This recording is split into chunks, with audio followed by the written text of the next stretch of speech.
Kung may balak ka nang bumili ng Suzuki Raider FI 147cc, isa sa mga pinakamabilis, malakas na underbone at may astig na looks kaya tinagurian underbone king dito sa Pilipinas, ang video na ito ay para sa'yo. Panoorin mo hanggang dulo. Let's go, alamin natin ang pros and cons para malaman mo kung sulit ba siya para sa'yo mga boss.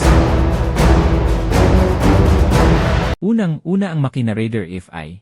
May 147cc, DO8C, liquid-cooled engine na may 6-speed transmission, ang lakas ng hatak kahit sa arangkada, smooth ang acceleration at panalo ka talaga hindi bitin kahit sa top-end performance. Swak ito sa mga gustong magkarera.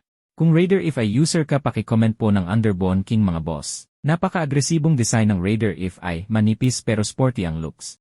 Ang kagandahan pa dito ay kung hindi ka mahilig mag-customize at upgrade sa motor mo, ay swak na swak sa'yo ang Raider FI, wala ka nang babaguhan pa dyan dahil napakaganda talaga ng Raider FI. Ang maganda pa dito, hindi lang puro forma, naka-fuel injected engine na kahit 147cc na, nasa 45 km per liter ang fuel consumption depende sa pagmamaneho ng riders. At may advanced features na rin itong Raider FI katulad ng full LED headlight kaya napakalaking tulong ito sa mga riders. Safe ka sa night rides, maliwanag na sa daan at energy efficient.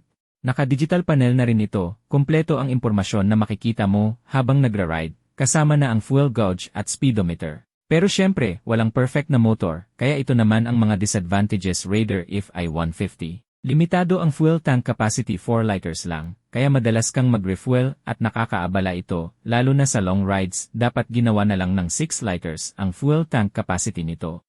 Medyo may kalakasan sa gas ang Raider FI compare mo sa ibang underbone na motor. Kung wala ka pang masyadong karanasan sa pagmamaneho ng motor, ay para sa akin, hindi swak ang Raider FI sa'yo dahil napakadelikado ang high performance sa motor na ito. Ang Raider FI ay naka-aggressive riding position, kaya hindi ka maging comfortable sa mga long rides dahil nakakangalay sa likod at katawan mga boss, medyo maliit ang seat height. Para sa mas matataas na riders. Walang advanced safety features katulad ng anti-lock braking system, ito dapat sana ang unahin sa pag-upgrade ng features sa Raider FI dahil napakabilis ng motor na ito kaya dapat may ABS features para sa biglaan pagpreno ay safety ang riders.